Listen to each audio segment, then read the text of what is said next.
Welcome to Reality Test. I'm Dr. Ray. And I'm Dr. Kay. Feel free to check in and take a seat in one of those lovely red velvet seats that are here in the theater because we are doing awards ceremony, despite it being a month and a half later from our previous one. Mm-hmm. But that means we're covering April in full and like half of May. So we're going to get some extra available content. Indeed, we will. And I cannot wait. I love doing awards. I love hearing about the shows that maybe I'm not watching or different things. So very, very excited. Exactly. I do have some other shows for you today, too. Before I list the shows, I'm just going to say we're therapists, but not your therapist. And we're not the therapists of the people that we're talking about. We've never met them. We haven't assessed them. So we don't know their diagnoses. And when we make comments about mental health stuff, it's just like a wondering. We're just wondering gently. Yeah. So we're curious people. Yeah, we're curious. We're just like, this could be a thing I'd wonder about if I were working with them.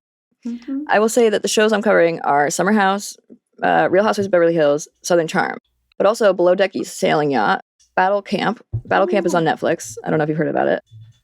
No. It's kind of great. It has a lot of the like Netflix reality stars on it. Yeah. And then $1 Million Secret, also on Netflix. Amazing. I cannot wait to hear about all these shows. And sometimes your spiels get me excited, and then I will follow that journey and watch the show. So I'm intrigued to hear about what you're talking about. You should. At least Battle Camp, I think you'll like. It was good. Yeah. It had a lot of like the perfect match people on it. Yeah. Yay. I can see myself getting into it. Excellent. So tell me what you have for shows. I have Summer House. I have The Valley, which I've started watching. Oh, yeah, The Valley. Oof. Yeah. And then Real Housewives of Beverly Hills are my big... I said 2, 3. There's 3 of those. I can count to 3. You are counting to 3 like a champ. I'm also noticing... Thank you so much. Oh, yeah. No, it's like really stellar. I love your counting. I'd like to accept this award for counter of the year or of the podcast. You're accountant. Thank you. Counting. Thank you. Very nice. Yes. Very nice. I loved that. That was great. And I will also say that, yes, The Valley, I forgot to even like include that a little bit. Yeah, The Valley is a great point because I love The Valley. And so far, this has been a juicy season. I hope maybe we can do it after you get back from wedding and honeymoon. We can like come back and do a Valley. I love do a Valley like themes or something, because that's another one where it might be good for themes. Perfect. I love the idea of focusing on the Valley. That sounds super fun. I love that you brought it into this. I'm excited to hear.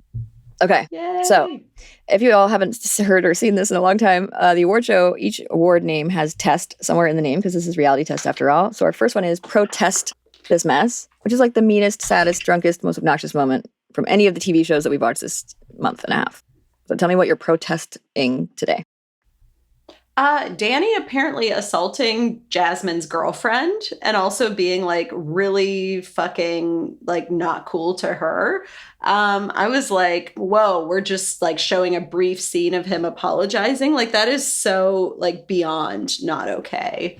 Exactly. Yeah, it's just quite disturbing. And Jasmine was very gracious about it and certainly did not have to be. No. That was tough. Tough to hear that happened. No, that was definitely swept under the rug very quickly. And it's like, I think Nia and Danny were like the best couple, I think, for people. Like a lot of people like liked them the most. And so I think the show wanted to like help sweep it under the rug so that they could stay the good couple. But like, that's not good. That's not okay. And he's not doing enough to repair it. And he's not doing enough to fix it. Like people keep saying then he'll apologize, but then not change his behavior. He's never said that to us. He's never said that he's realizing he does it every time. He needs to fix it. He never said anything like that. He's like, I was out of character or whatever. I was really wasted or it's like, whatever. He certainly focuses on the way that Jax is hitting rock bottom, but I would argue like, and there's also like addicted to these narratives. And I think each of them has at least been through to enough therapy or knows therapy speak, but they really glom on in ways that are kind of annoying to me and like smug about each other, which sucks. It's kind of annoying to watch, but yeah, no, it's so savory. Really like, yeah, it's like you really need to do this, and you're really hitting rock bottom. And I'm like, I don't feel that bad for Jax, honestly. I think, but I'm like, he must be exhausted hearing this smug person for the 100th time being like, me. It's just like really annoying the way it's happening. I agree. No, it's very like self-righteous and. And like I feel that way also about right. And I feel that way about Janet's husband, even though I like him a little bit. Also, we find out we don't like him, but yeah, he's very self-righteous about it. I literally was saying that to Connor last night. I was like, this guy is so annoying. That was I just, every time he talked, I was like, oh my God, I just can't with the way he talks about things. Yeah. Yeah. Smug as fuck. And then we find out he takes his wedding ring off to go out. Okay. Yeah. That was in the preview. Gross. Mm-hmm. I'm also not caught up with the Valley, so there might be something I don't know there. I'm not caught up either. I need to watch this week's episode, but damn. Okay. My protesting of the messing is from Battle Camp. So Battle Camp is like people from Perfect Match, but also like The Circle and like all of the different Netflix reality TV world. And so one of those shows is Squid Games. And so there's people from Squid Games, the version of it that's a game show, which also I love. I loved both. And then the idea is that like each week they have like a challenge, and then like certain people get put on the wheel. There's this wheel and they spin the wheel, and that's how people go home. It's not like really anything. It's just like they spin a wheel and that person goes home.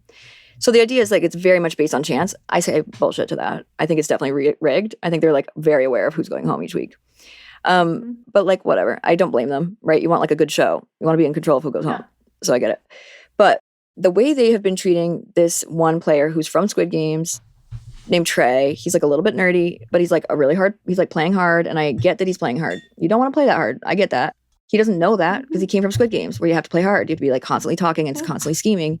So he came in and he constantly schemed, and then like actually kind of got like his ride or die voted out, but not voted out because it's the wheel, right? But like obviously producers purposely did that because he sold out his buddy, so his buddy went home from the wheel. He only had one vote for him, his buddy, and he got he only had one time on the wheel, and he went home. So it's like clearly related to the right. The producers were like, okay, you played him, so now he's gonna go home and you're gonna look like a dick.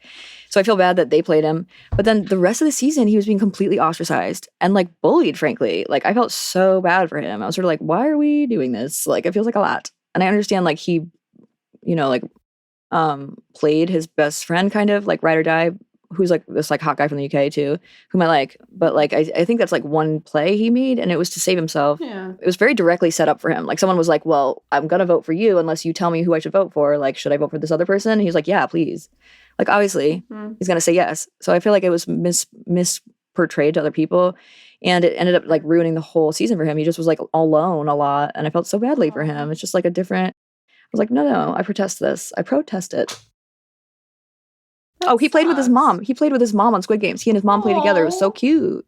It's like, this is a sweet baby angel. Yes, he's a sweet little guy. Like, I just felt bad. Yeah, so I say no. He went hard, and yeah. It made a tactical error, perhaps. But then to get like totally bullied the rest of the season, it's like, all right, listen. Yeah. Like you're coming in a little hot, everybody. It's okay.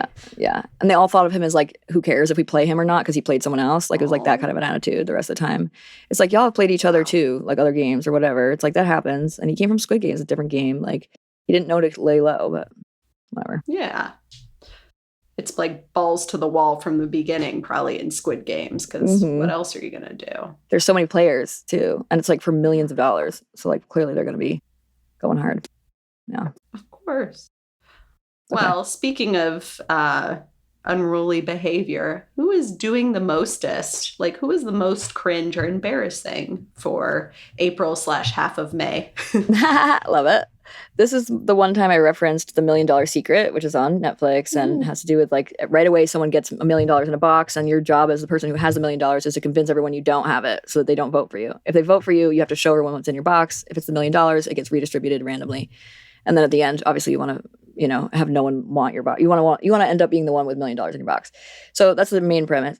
The person I thought was doing the mostest, kind of don't remember his name. It could have been like Brett or Brad or something. He was a Harvard grad and definitely made sure we knew that. And he was very smug with himself about that fact. And also was clearly going for this hot girl, Sydney. And so she was like definitely playing him. She told us she was playing him. We get that she's playing him. He did not seem to understand that possibility. Like people were even like, it's like a game show we're on. And he was like, yeah, but like no, we're like really hitting it off. And he even said, it's almost like he was saying like, yeah, it's part of the game, but I like really like her and this is different. And then he referred at one point to like the nerdy Harvard kid getting the head cheerleader. I was like, buddy, like this is tough to watch. So I feel like that was cringe AF. And then he also later did something almost more cringy, which is that he took credit for something that was not his thing to take credit for at all. Like he was like, yeah, I figured out this thing. I was like, no, you did not. They had figured out Scream was like the scary movie that The Clue was about, and he was not the person to say it first. And he was like, yeah, I figured out Scream. Like, no, you didn't. You didn't though. So I say, doing the most, my friend, and I'm grateful he did not win. Yes, and don't assume that someone's not playing a game and that they really like you. Like, keep your ego in check, friend. Just like a little bit in check, but like also he just was like so smug with himself. Like he just was like so like proud that like and it's like even that alone was like tough to watch. Even if she had wanted to be into him, it just was like it was this weird like objectification of her, or like, you know what I mean? Like he was sort of like, oh, she's the hot girl, not like she's a cool person. Like, I don't know.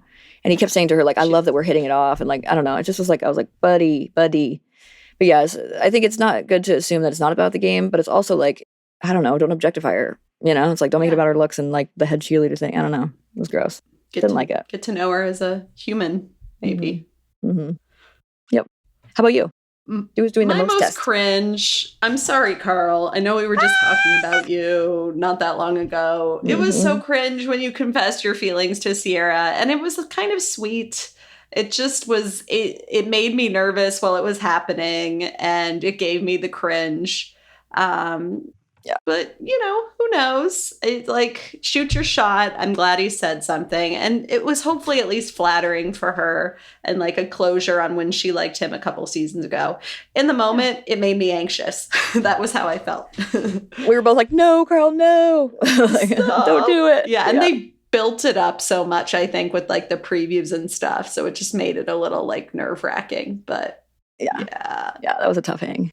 Sorry, Carl. Tough hang. Sorry. And I think that was also, speaking of the previews and stuff being a part of it, that's related to our next item, which is testing 1, 2, 3, which is like the best or worst production ad or producer antic or moment.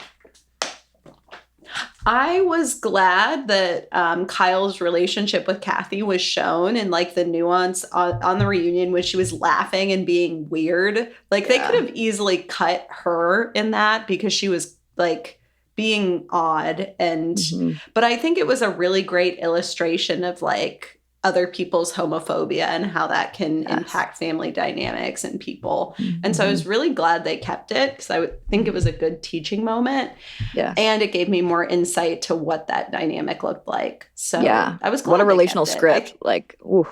Totally. I think Kathy often gets a good edit, and that wasn't a great edit for her, and I'm glad for it. Yeah, I agree. It was like, and you said before, like she's sort of like the lovable, like goofy one or whatever. It's sort of like it put that in perspective, where it's like it's also not lovable when she's like laughing at a time when we need to be serious, or like obviously out of discomfort, but or like being homophobic like outwardly, which we know she is based on something she said in Aspen at the club, like about somebody who told her that they were not going to play Michael Jackson because of reasons that are very valid. And she called them a very bad word, slur, based on like a homophobic slur. So that we know she's like homophobic already to begin with. No wonder Kyle has some internalized homophobia and then biphobia, whatever it might be. But then, yeah, exactly. Seeing their relational script, like the way she tries to take care of Kathy, Kyle does, to get Kathy to shut the fuck up. Like she's got like 3 or 4 tries. Like, I'm going to be rude at first, not rude, but like firm. Then I'm going to be like thankful, but like, can you stop? And then I'm going to be a little bit firmer. And then, sort of interesting. I agree. The relational script was rich. Yes, quite rich. But yeah, what was your best or worst?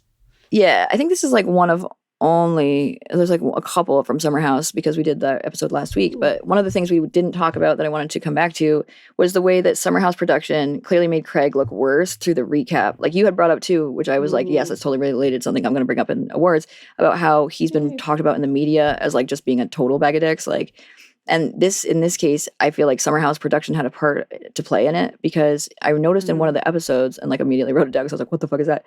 I noticed in one of the episodes during the recap only, so at the beginning, before the episode really started, they showed her talking about you clearly don't care if I'm like famous, like you don't care about me or like my job or my fame or whatever. And he was like, that's not fair. Like, they showed a part that was actually from a different part, and I was like, that's not fair actually to Craig. Like, you're kind of making it seem like he was like sort of saying that. Which, by the way, he sort of is, but not as in the way that they're making it seem like it was just like a clear like statement he made. He did not. He just was like low key. The subtext of what he was saying to her is that he doesn't want her to be that famous because he misses her, Yeah. And like maybe he's low key jealous, of course, but like that's the subtext. It's not like what he's saying. So like I felt like they kind of did him dirty on that one. Production did. Agree. It's a bit of like an anxious avoidant sort of thing playing out. It's less like he's this narcissistic asshole, which Right. it just doesn't feel true. And I think maybe. So check us out on patreon.com/realitytv. Reality test is the word. Reality test. You can also look it up at reality test on the search bar, like use the @ symbol. We're also on Instagram and at Dr. Ray Pods, at Dr. K Pods. We're also on TikTok at dr.realitv, REALITV. And then we're also on YouTube and Facebook at Reality Test Pod, using the @ symbol for YouTube. And we're on email at Gmail at realitycheckpodding@gmail.com. Love it. And don't forget to rate, review, subscribe, and tell all your friends. Woo, woo. Tell them all and bring them on board, because we love all of you already. We want to love your army, your friends. Bring them on deck. And we'll see you next session. Oh, wait. Bye. Actually, we should tell you it's going to be a few weeks or a couple weeks. It's going to be like 2 weeks. 2 weeks. We're taking a little break because, summer break. Dr. Ray's doing important things in life, which we love, for like marriage and love. So we're going to focus on that. And then we'll be back in a little bit later in June. We surely will. Really good. We'll see you later. Bye. Bye, friends.